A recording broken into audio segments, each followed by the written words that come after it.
एक कंकाल जैसा डरावना राक्षस उस आदमी के सामने आया और उसे ध्यान से सूंघने लगा, जैसे कोई जानी पहचानी खुशबू पहचानने की कोशिश कर रहा हो। ऐसा लग रहा था जैसे उसे कुछ याद आ गया हो। साफ था कि वो आदमी कोई साधारण इंसान नहीं था।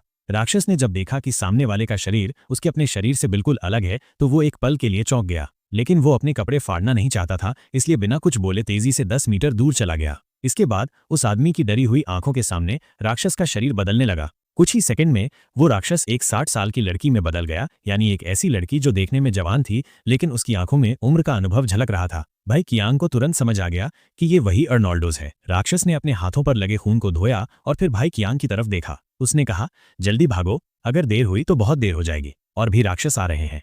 उसकी बात सुनकर भाई कियांग चौंक गया, लेकिन राक्षस की गंभीरता देखकर वो डर गया। उसने देखा कि जो राक्षस आ रहे हैं वो लोगों को देखकर पागलों की तरह उन पर टूट पड़ते हैं, जैसे उन्हें जिंदा चीर फाड़ देना चाहते हों। वे बेहद खतरनाक और डरावने थे।